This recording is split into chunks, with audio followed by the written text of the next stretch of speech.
affaire contre l'amiral Fouda lorsque le pouvoir est entre les mains de la mafia, lorsque les hommes de justice s'entremêlent et qu'ils sont mouillés, trempés, lorsque l'armée est dépassée, lorsqu'un chef d'État à côté de lui a une femme qui fait dans le business et qui roule avec ses proches collaborateurs en toute vitesse, parfois sans caleçon, on ne peut avoir que la situation actuelle qui prévaut au sommet de l'État, au Cameroun particulièrement, où un scandale a éclaté. Et comme il y a un proverbe africain qui dit, lorsque tu craches en l'air, ça te revient sur le nez. C'est exactement ça qui se passe aujourd'hui. Lorsque l'affaire Émile Parfait Mbapou contre le contre-amiral Joseph Fouda a éclaté, je vous avais dit, ne regardez pas ce que la télé est en train de vous montrer. Ils sont en train de faire un scénario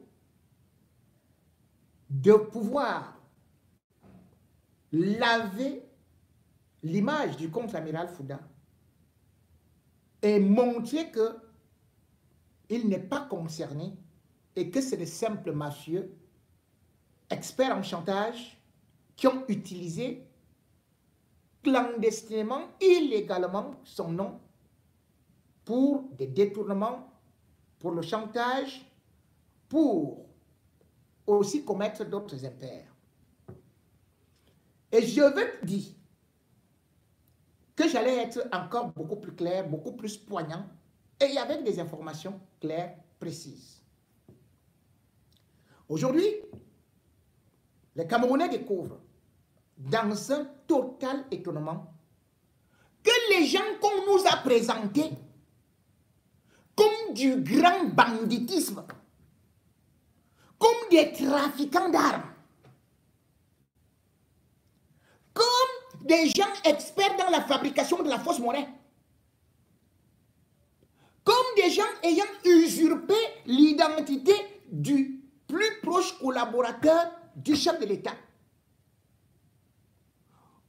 pour des gens ayant été accusés de chantage aux personnalités, d'avoir escroqué des sociétés à hauteur de milliards. C'était à la télé. C'était le lieutenant-colonel Ndongo qui parlait. Babou avait été présenté comme le cerveau de gang. Et on a filmé des gens jusqu'à Alain Kassi qui était nu comme un ver de terre.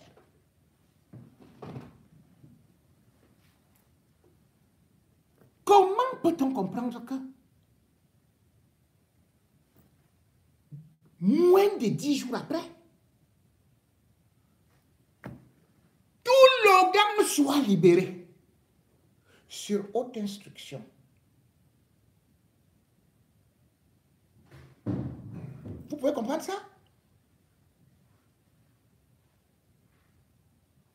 Je vais commencer par vous dire, et je vais me réjouir pour certains qui ont retrouvé la liberté.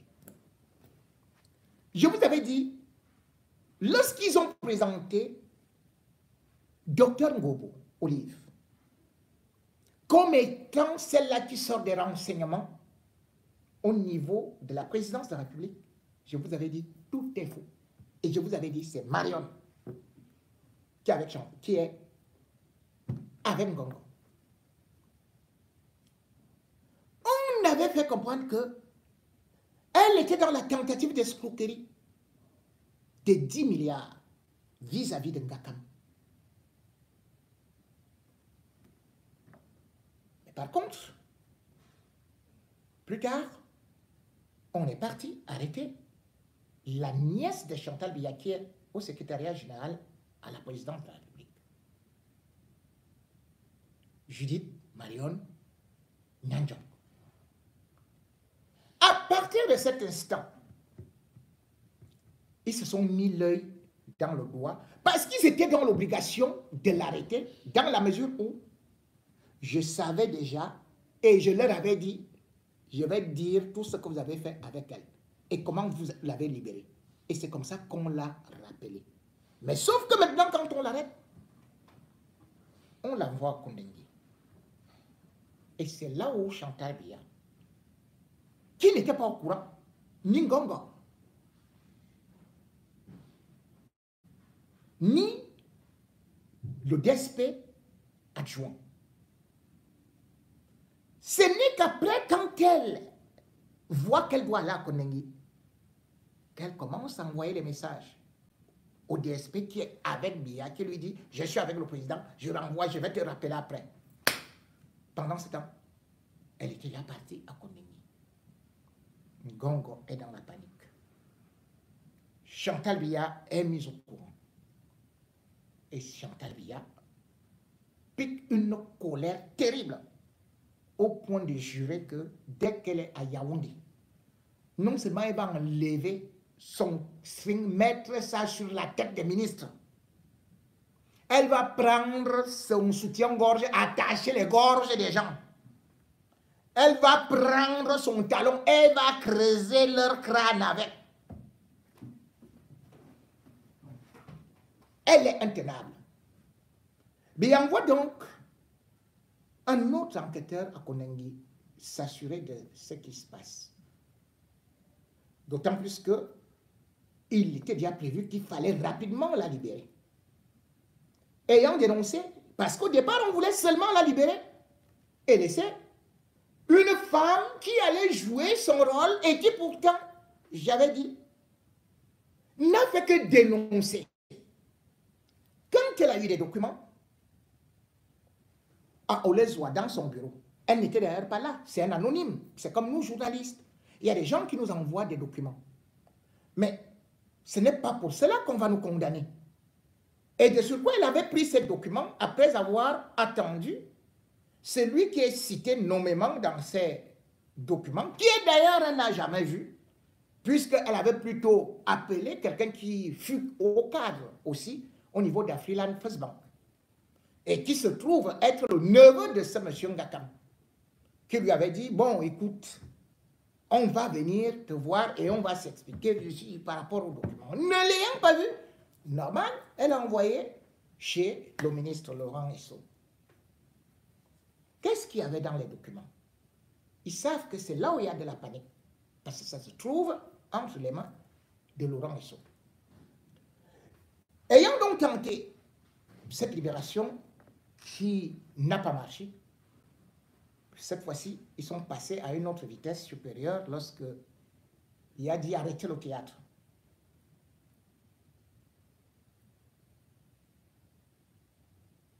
Vendredi, vous vous rendez compte? Le vendredi, parce que parti d'abord au tribunal, la juge est sous pression. J'avais eu à parler de cette magistrate. Aujourd'hui, je vais un peu m'incliner devant elle parce que lorsqu'on fait du bien, je le dis, lorsqu'on fait du mal, je critique également. Lieutenant-colonel Mwanzi Berthe, épouse Tamba, elle est de l'armée de l'air. C'est elle qui est juge d'instruction. C'est elle qui a été chargée de refaire l'enquête. On a donc pris, au regard des éléments aussi que j'avais dénoncé, que tout ça a été fabriqué, on a repris l'enquête. Elle a repris l'enquête au point zéro. On a fait sortir la nièce. On a fait sortir Bidima, qui curieusement est quand même l'un des fils de Biya, et Nyandjo.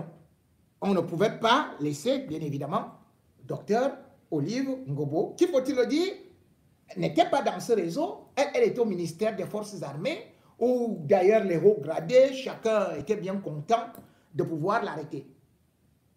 Mais la juge d'instruction va trouver une première des choses, les conditions dans lesquelles lorsque l'interview, parce que c'est elle, elle va passer en 3e position. La première personne qui passe d'abord, ce sera Marion, devant la juge. Elle va faire 3 heures d'audition. Parce qu'elles sont parties de la prison à 10 heures. Deuxième personne, c'est Bidima, qui va faire 2 heures, 35 minutes d'audition. Et puis, docteur Olive Ngobo, qui va passer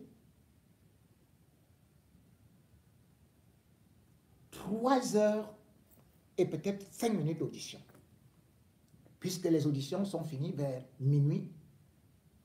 Et c'est là où on a demandé qu'elle rentre. Mais sauf qu'on ne voulait pas nous alerter. Mais moi, je savais déjà qu'on va libérer. Parce que l'ordre était déjà venu. Donc, elles arrivent à Kondengui à 1 heure du matin. Revenant du tribunal militaire. On vient les réveiller vers 8h moins 10. Levez-vous, levez-vous, levez-vous, levez-vous. Oh, le régisseur peut vous voir et tout. C'est le chef de discipline. C'est comme ça qu'on l'appelle là-bas. Les femmes se libèrent. Allez, le régisseur vous attend et tout. On va vous libérer. Faites vite vous. Elles veulent faire les bagages. Non, non, ne faites pas les bagages. Désignez une de vos cochambrières. Elle va vous faire des bagages. C'est vraiment très pressé. Le tribunal militaire avait déjà envoyé, c'est-à-dire que Madame la lieutenant-colonel magistrate avait déjà, Madame Boué, avait déjà envoyé son SP avec les levées d'écrou. Il fallait donc vite faire pour que ni Jipo de Mingono, ni personne d'autre ne soit au courant. Tout a été vite signé. On a dit sortez. Même ramasser les sacs, on a dit non, on ne veut pas que vous ramassiez les sacs. On viendra seulement vous donner ça dehors. Et ne vous tenez pas longtemps là, parce qu'il ne faut pas qu'on vous filme. Et après, on va entendre le nom dans le machin des réseaux sociaux là, des gars là. Donc, on se débarrasse des gens. En prison, les grands brigands, en plein jour, évasion d'État. Mais puisque vous nous avez dit que les gens-ci, ils sont dangereux pour l'État. Ils ont commis des délits jusqu'à l'étranger. Ils ont fait ceci. C'est vous qui venez encore. Même pas 10 jours. Vous signez que libérez-la vite. Pendant ce temps, les Mbapou étaient déjà aussi au tribunal militaire. Avec Kassi, avec cela, Ndale Kelly. Ndale Kelly, on nous avait présenté ce monsieur comme étant un cerveau, comme étant un tireur d'élite, comme étant un terroriste, comme celui-là qui gardait Mbapou et tout. Vous vous rendez compte? On est aussi parti avec eux jusqu'à dire que vraiment, vous voulez qu'on vous lave la tête, qu'on vous lave les bras et tout et tout. Est-ce que vous vous êtes même déjà brossé les dents, vraiment les grands? Vraiment, vous savez que les choses là et tout, vraiment, est-ce que vous voulez les chaussettes? Mbapou était déjà comme un ministre. Ce n'est pas possible.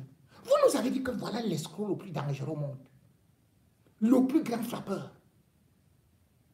Et vous le libérez jusqu'à lui dire que ne parle pas, hein, ne parle pas.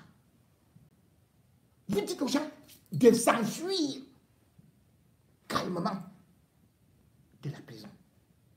Vous voyez donc comment est notre régime. Parce que comme je vous le dis, l'enquête d'abord a été bâclée parce qu'ils sont tous dans la mafia. Et justement dans cette enquête, c'est là où, pourquoi est-ce que j'ai dit, je m'incline d'abord devant la juge, même si je sais que les instructions viennent d'en haut, parce que peut-être si ça ne venait pas de là, elle allait monter sur ses... Mais pour l'instant, j'ai dit, j'ai suivi les auditions. Et dans les auditions, elle a été à l'écoute. D'ailleurs, c'est là où elle va découvrir que on n'a même pas arrêté Olive Ngobo par rapport à l'affaire du contre-amiral Fouda Ongakam. Elle n'avait rien à voir dedans. On a utilisé un mandat d'arrêt signé à Ekounou. Donc, vous vous rendez compte. Donc, la juge du tribunal de première instance d'Ekounou, elle s'appelle Madame Ahanda Tana Martin. Elle est la copine de Mbonjo, du colonel Mbonjo Louis Valentin.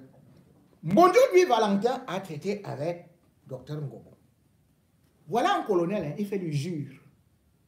Il fait l'usure, c'est-à-dire que quand vous voulez de l'argent, appelez le colonel Mbonjo. Même si vous voulez 100 millions. Donc voilà une femme qu'on dit qu'elle volait, qu'elle avait des milliards. Mais elle devait combien? Elle est partie faire l'usure auprès de Mbonjo, le lieutenant ou le colonel Mbonjo, à hauteur, je crois, de 5 millions. Donc, elle devait rembourser 6 millions. Mbonjo est parti avec l'affaire au tribunal de première instance de Kounou. Ça n'a rien à voir avec le contre-amiral Fouda. Arrivée là-bas, elle a accepté qu'elle allait rembourser, mais qu'elle était encore en difficulté. Elle a d'ailleurs fini de rembourser, petit à petit, avec le soutien de son mari, qui est maire, qu'on appelle M. Bonté. Ah, M. Bonté, salut, hein. Vous dansez souvent très très bien pendant les cérémonies là. Je vous ai dit que c'est lui le maire qui danse. C'est vrai, Agnapkot qui a les coups de rein là. Mais j'espère que comme docteur est venu là, tu ne vas pas bombarder le 7e enfant directement. Laisse d'abord qu'il respire. Parce que toi là, avec tes coups de rein là, passons. Bon, elle avait donc un autre problème qui était bien résolu. Mais comment la femme là, qui sort donc avec Mbonjo là, c'est-à-dire que la présidente de première instance, qui va signer, juge d'instruction, qui va signer le mandat d'arrêt contre elle. C'est donc ce mandat d'arrêt qu'on va utiliser. On la prend, on la couvre. Elle a passé 30 jours par terre à dormir là. Vous lui dire maintenant que oui, tu avais eu des documents là dans l'affaire de Ngakam. Tu avais envoyé le WhatsApp.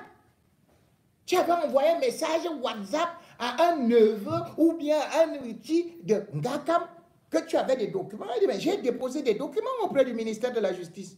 J'ai quel problème?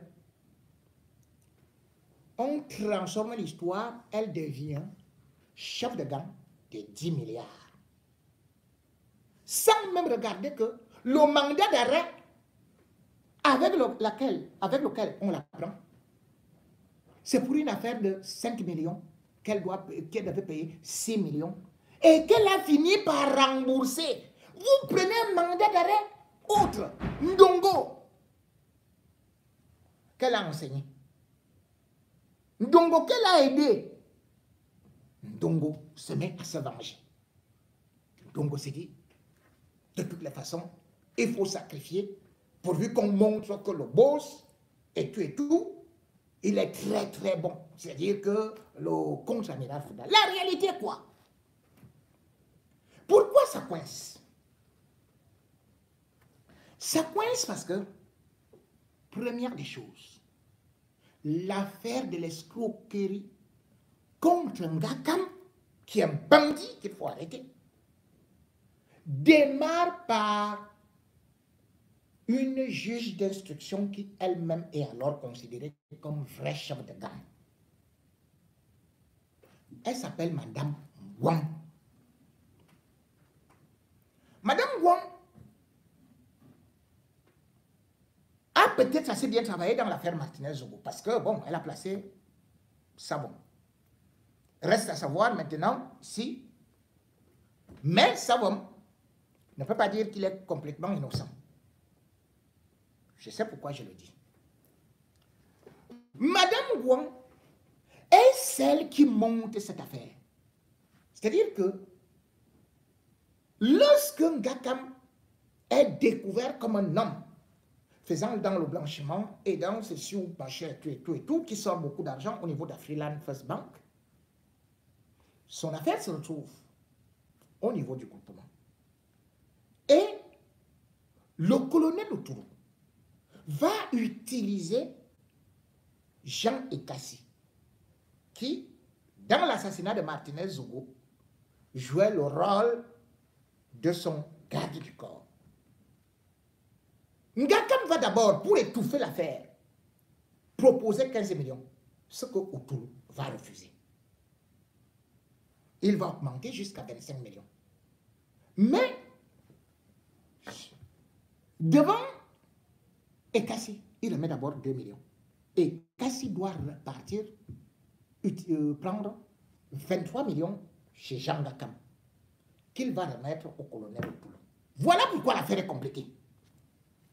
Lorsque Kassi se rend compte que Ngakam a beaucoup d'argent, Kassi c'est un petit frère, hein?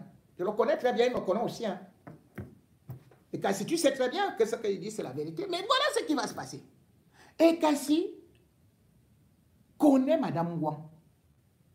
Madame Guang et Kassi, c'est comme ça, c'est presque son agent de renseignement. Et en même temps, Madame Guang connaît aussi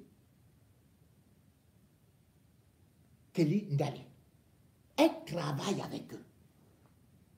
C'est Ekassi qui va donc lui dire que il y a un dossier là. Ce monsieur-là a l'argent comme un vendeur de bœufs. Elle dit, hein? Parce que Ekassi va, elle mange chez Madame Guang. Parce que Madame Guang, il faut savoir, elle n'a pas actuellement d'homme. Son mari est enfermé depuis... Et Kassi, je n'ai pas dit que tu as... J'ai dit seulement que son mari a été arrêté comme un bandit en 2009. Depuis 2009. Il a été condamné en 2012 à la prison à vie. Donc le nom que vous entendez là, Madame Guang, c'est le nom de son mari. Guang Jean-Simon. Pourquoi est-ce qu'il a été condamné? Ils étaient dans les détournements de ce qu'on appelait les chantiers navals. Il est donc condamné à vie à Douala, il est en prison. Il a été condamné en 2012. En juin plus précisément parce qu'il avait été arrêté le 5 juin 2009. Madame Guang, son vrai nom, ce n'est pas Madame Guang. C'est-à-dire qu'elle a un nom de jeune fille là, parce que c'est une fille de Bassa. Eloga Claudine. Eloga Claudine. Elle était substitut du procureur à Balbayo. Mais elle arrive là. Elle est civile, hein? Mais elle travaille à la fois au tribunal de Kounou et aussi au tribunal militaire où elle rencontre Amissé. Mais elle a un très mauvais rôle dans le dossier Martinez-Zogo. Je vais y revenir. Madame Guang, je vais ouvrir ce dossier-là. Madame Guang, donc, j'ai dit qu'elle travaille avec Ekassi. Et elle a pour soutien la secrétaire particulière du ministre Laurent Esso. C'est pour ça qu'elle est maintenue là. Parce qu'elle est toujours malade. Elle bénéficie de 5 évacuations sanitaires par an.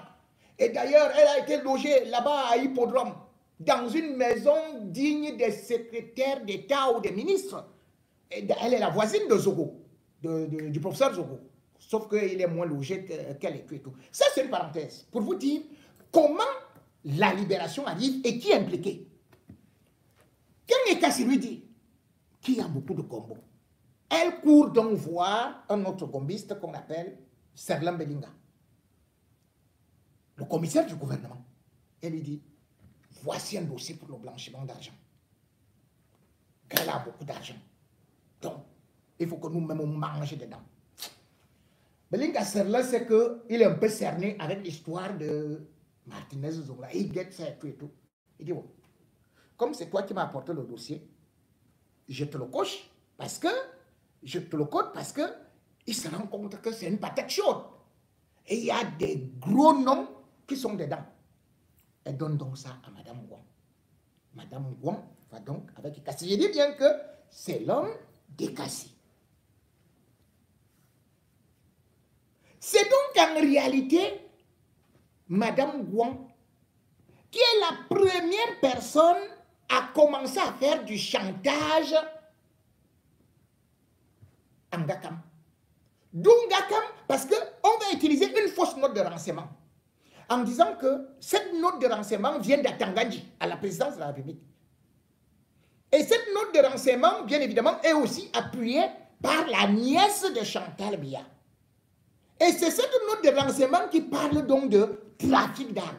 Voilà pourquoi est-ce que le gars panique, d'autant plus qu'il sait qu'il est quand même aussi dans le trafic de pétrole. Et c'est pour cela qu'il va chercher, lui également, à avoir une protection auprès de qui? Du contre-amiral Fouda, alors qu'il y avait déjà une plainte. Donc, en réalité, dans cette histoire, la première personne qu'on devait présenter comme cerveau de gang, qui a demandé de l'argent en Ngakam, qui était derrière, on ne peut pas arrêter Ekassi. Ekassi ne décidait de rien. Ou bien l'Endal et consorts.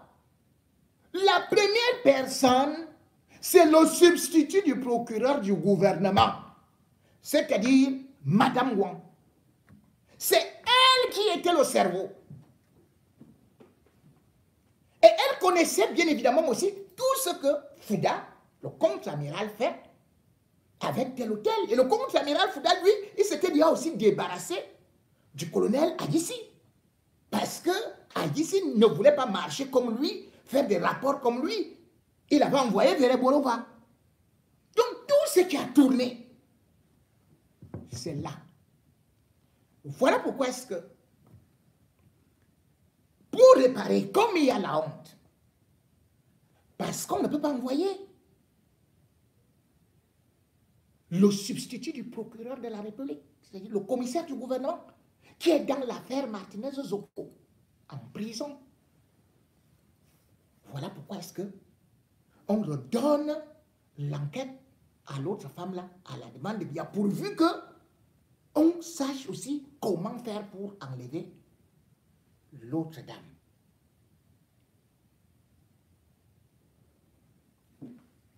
Les dossiers sont donc arrivés auprès de Biya, qui connaît la vérité que tout ce monde-là a pris de l'argent. Mais ce qui est très inquiétant, c'est qu'on ne vous a pas dit toute la vérité sur les sommes d'argent. Lorsque l'enquête est lancée, le compte que je vous avais donné, c'est à Douala, à Freeland First Bank. Ce compte, bien évidemment aussi, a des relations, ou bien vous pouvez toucher directement au Sénégal. Vous pouvez même toucher au Qatar, parce que l'argent a été éparpillé partout. Quand le tribunal militaire veut saisir le compte, ou plutôt le commissaire du gouvernement, Belinga Serla, qui n'a pas mangé dans l'affaire là, pour la première fois, il ne sait même pas comment il a fait. Belinga Serla n'a pas mangé dans l'affaire là. C'est au Toulou qui a mangé. On va dans le compte où Fouda dit que, où on disait qu'on a versé l'argent de Fouda, les 100 millions là, les 98 millions et tout, je vous avais donné le montant exact. Vous savez comment le nombre de mouvements qu'on a trouvé là-bas? 90 milliards de francs CFA étaient logés là-bas. On dit qu'on a bloqué le compte. Quand on bloque le compte, quand l'enquête commence, combien est-ce qu'on a trouvé là-bas? 50 millions. Où sont passés les 89 milliards 950 millions? Vous comprenez donc que nous sommes dans la grande mafia. Et pourtant, les autres étaient en prison. Olive était au sous-sol. Elle n'a rien. Gakam, attendez. Où est parti cet argent? Comme ils ne veulent pas créer une commission rogatoire qui va souiller tout le Cameroun. Voilà pourquoi est-ce qu'ils ont voulu faire ça précipitamment. Mais la question est maintenant là. Est-ce que c'est normal que dans un pays où les gens comme Olangena, ancien ministre de la Santé, sont en prison depuis plus de 12 ans. Mara Fami Douyaya, complicité intellectuelle, il est en prison. Ancien secrétaire général de la présidence. Atang Mbara, ancien secrétaire général de la présidence. Ils sont en prison.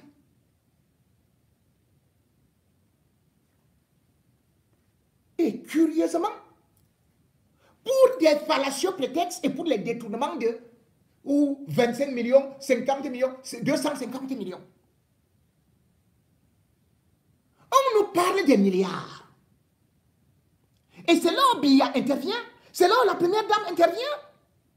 Vous avez vu, depuis quand on libère les gens qui ont été présentés à la télé, avec des armes, avec des témoignages, ils ne sont pas jugés et ils sont déjà libérés. Oui, on pouvait bien libérer certains qui peuvent être innocents. Comme j'ai dit, par exemple, Dr Ngobo, elle n'avait rien à voir dans cette histoire-là. On a juste voulu gonfler l'effectif. Mais il faut un procès. Certes, ce procès-là, il ne pourra pas avoir lieu dans la mesure où, même s'il a lieu, les gens qui ont détourné cet argent, avec les trafics d'influence et consorts, ils sont tous dehors.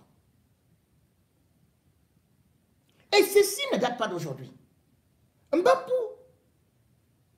c'est quelqu'un qui ne m'a jamais fait de cadeau. Mais comme j'ai dit, je ne suis pas... la vengeance, ce n'est pas mon truc. Mais ça m'a fait mal, sa situation.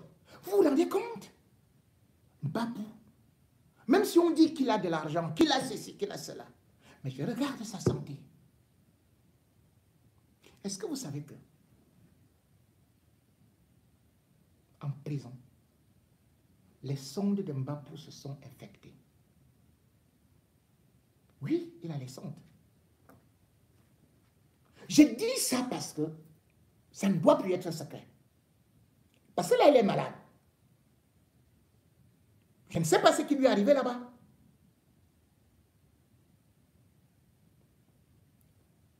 Or,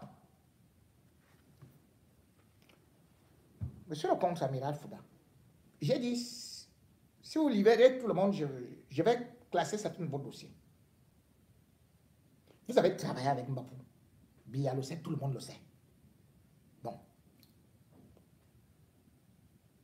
Faites qu'ils soient guéris parce qu'ils sont de là. Il faut aller les changer. Et ça doit se passer à l'étranger. Tu sais de quoi je parle. Vous ne pouvez pas aller mettre quelqu'un dans une prison, vous n'aménagez pas ceci, il prend la bouteille, il fait ceci. Et dans de telles conditions, elles sont inhumaines. Ça va mettre caché ou dans un sous-sol ou ceci ou cela. Surtout, j'ai bien peur que cela ne ressemble à une tentative d'élimination. Si Mbapou n'est pas soigné ou bien évacué, je vais revenir avec le dossier de Thierry Ndong, ce jeune garçon de Ngomza qui habitait Itambafia, qui aussi est mort, qui travaillait pourtant avec vous. Quand on fait du mal, c'est déjà bien qu'on les libère. J'applaudis. Mais allez jusqu'au bout. Ne faites pas que ce soit un piège. Et surtout, ce que le peuple camerounais doit savoir, c'est que cette histoire qui éclate aujourd'hui, Chacun d'entre nous connaissait ça. Vous savez pourquoi? Amougou Belinga avait commencé à parler de ça. Vous vous souvenez de son audio? Lorsque la femme de contre-amiral était partie chez lui. Cet audio avait fuité. Les gens ont oublié. Mais en fait, il parlait déjà de l'argent que lui aussi, il envoyait. Je vous fais réécouter cela et on revient. Ou bien alors, bien après,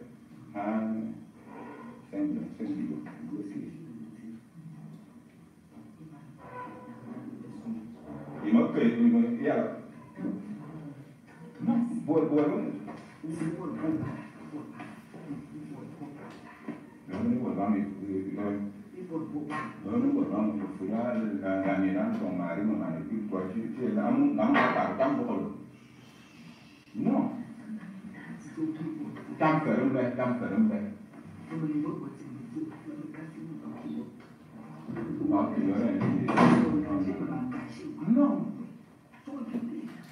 C'est le homme-là, avec l'épouse du contre-amiral.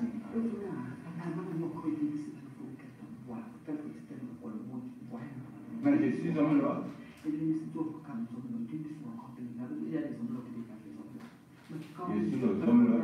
Mais attends, tu me parles de honnête pour nous, c'est pas même si moi, ton mari est général, moi je suis le homme-là des hommes-là.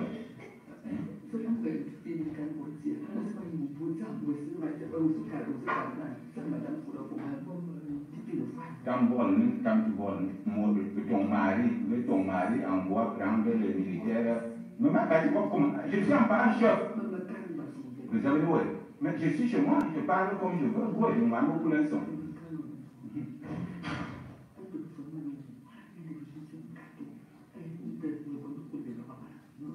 Je n'ai pas fait, j'ai dit, madame Fouda, j'ai dit, madame Alima,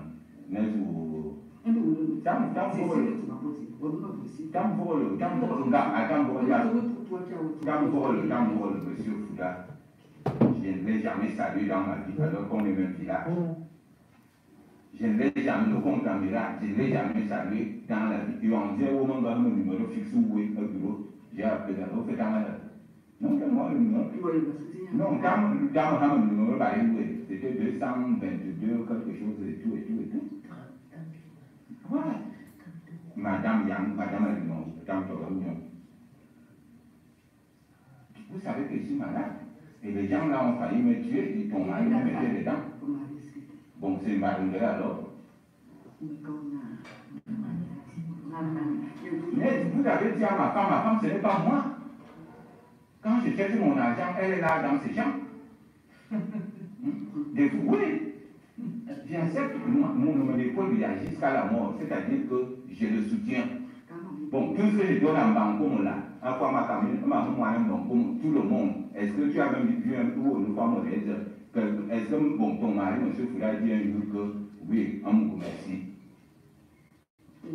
C'est une politique, quand vous êtes allé faire la fête chez ma belle famille, puisque mon épouse, il est dans le canon, on a le salopard est venu son 60 millions pour organiser ça. Il n'a même pas dit à ton mari.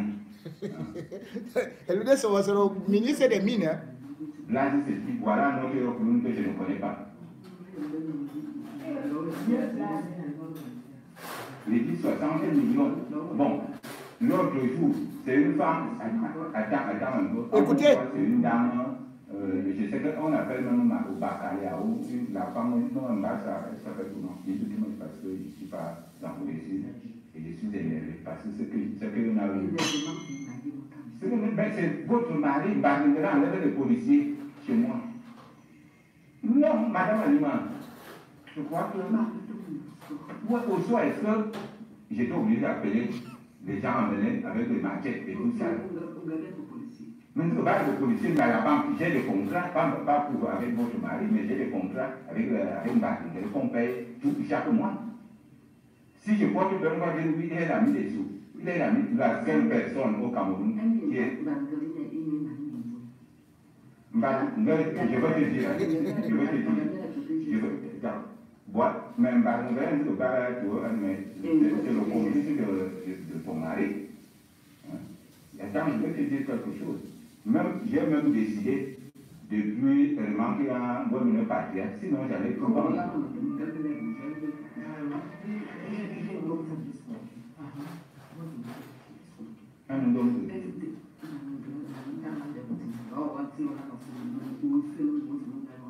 On se connaît depuis 10 ans. Est-ce que tu m'as amené chez toi à la maison? N'est-ce pas tout le temps ici, de temps en temps même, je t'envoie un peu d'argent, je te dépanne un peu, moi j'appelle le mien, quand je donne 1 million de c'est le mien.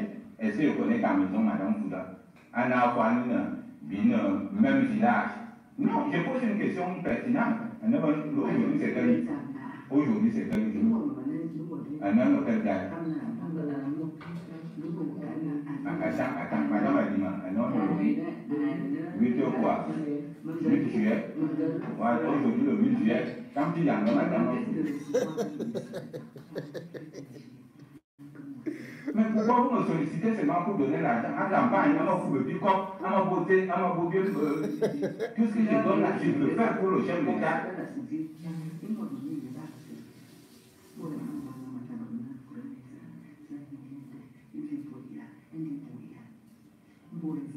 Bon, est-ce qu'en dehors du...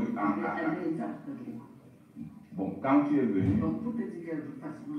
Non, moi je vous laisse poser avec madame. Quand je vous ai appelé, on vient vous venir souvent ici, il n'y a pas de problème. On est ensemble. Tu m'envoies même des petits amis là, on est ensemble. Mais l'autre fois, madame elle-même a disparu. Comment... Ça fait même 2 mois, il est vrai que j'ai été malade, je peux bien vous faire cadeau de mon poil. Parce que j'ai failli, si je n'étais pas homme, nous sommes partis là avec le champagne. Moi aussi, j'essaie de faire le renseignement. Voilà.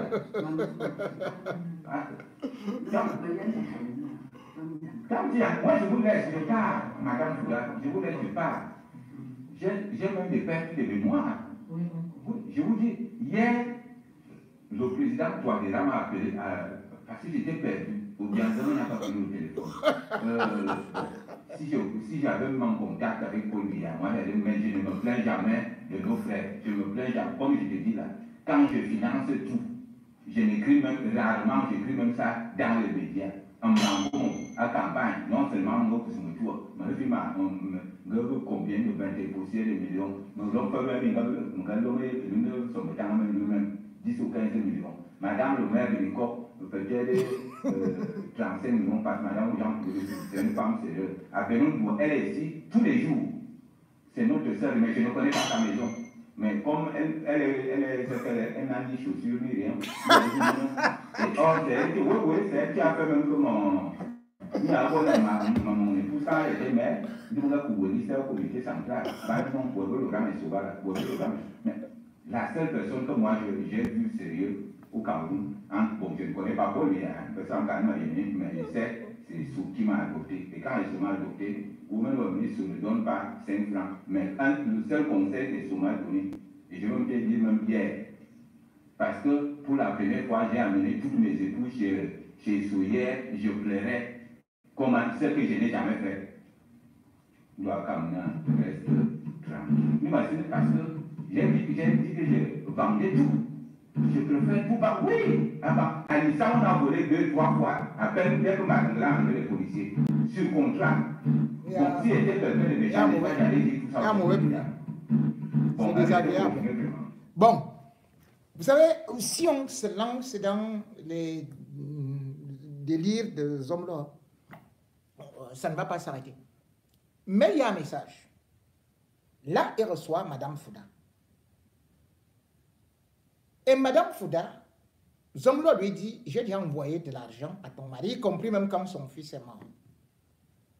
Monsieur Fouda envoie souvent des gens ici, chez moi, prendre ceci et cela, alors que je ne l'ai jamais salué. Il ne m'a jamais remercié. Alors, ils sont du même village. Madame Fouda n'a pas démenti l'information. C'est-à-dire qu'elle est au courant. Elle supplie plutôt Zomlo des Zomlo. Mais ce qui est intéressant derrière, c'est que justement, lorsque la Marion, la nièce de Chantal, débarque aussi, à la prison principale de Yaoundé. La première personne qui va s'occuper d'elle et qui la connaît trop bien dans le réseau, c'est le Zomlo. D'ailleurs, Zomlo a fait faire une facture pro forma de 820 000 francs CFA qu'il a eu à remettre à l'un de ses gardes du corps, parce que même en prison, il garde les gardes du corps, les gardiens de prison, hein, qui sont chez lui. C'est-à-dire que les gens de l'État, ils continuent à garder la maison du Zomlo. Zomlo a changé, et les toilettes, et les ceci, il a refait la cellule de cette dame. Parce qu'elle disait, voilà ce que je te disais quand tu te conjoignes avec Foura. Hein, vous êtes là avec un il le disait clairement. Et c'est pour cela qu'il a pris en main les travaux de réfection de la cellule de cette dame. Aujourd'hui, d'ailleurs, il est très fâché parce que il dit, mais ce n'est pas possible, elle est venue, maintenant elle est partie, nous on va rester ici. Heureusement que je compte aussi sur les choses. Vous voyez que nous sommes dans une république où on est parti faire du bruit qu'on va chercher à Tanakuna jusqu'au Nigeria, avec les moyens de l'État. Les gyrophares, les ceci et cela, Ngongo était dans la délégation. Quelque temps après, on nous dit que Atanakuna est libéré et il est reçu au palais par le directeur du cabinet civil. Quelqu'un qu'on vous dit qu'il a volé, pillé et il était en fuite. On nous a présenté Atanakuna comme un grand bandit. Les gens qui ont volé dans des milliards, on les libère subitement. Ils connaissent son nom. Quand on parle de la ligne 94, de la ligne 67, on connaît ce qui se passe là-bas. Mais qu'est-ce qu'on évite de surcroît derrière cette libération? C'est que non seulement c'est la nièce de Chantal Biya qui était là, parce qu'elle connaît beaucoup de secrets d'État, mais surtout, elle a commis l'erreur de donner ses iPhones.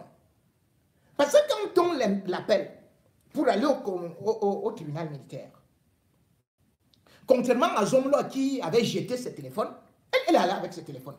On a récupéré le téléphone, on lui a demandé les codes. Au tribunal militaire, on a ouvert son téléphone. Et ce qu'il y a dedans est très grave. La République va tomber. Monsieur Ferdinand Ngongo, vous êtes mouillé jusqu'ici. Elle avait donné une condition, aussi bête qu'idiote.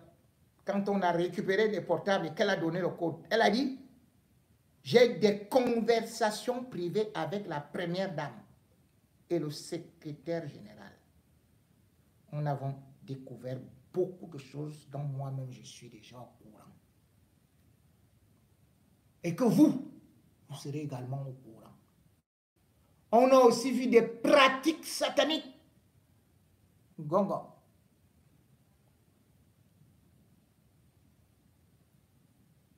Tout sera donc étalé et on comprendra comment vous tenez le Cameroun. Et surtout Chantal Biya. Sache que là où tu broutes, ta nièce broute aussi.